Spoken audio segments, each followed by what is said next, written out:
وزیر اعلیٰ ہاؤس کے ذرائع نے تصدیق کی ہے کہ corps commander Peshawar lieutenant general Umar Ahmed Bukhari نے جمعے کو وزیر اعلیٰ کے پی کے سہیل آفریدی سے ملاقات کی۔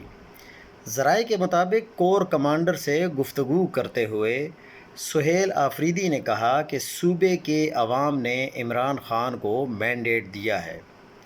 امن و امان سے متعلق پالیسی عمران خان کے مینڈیٹ کے مطابق ہوگی۔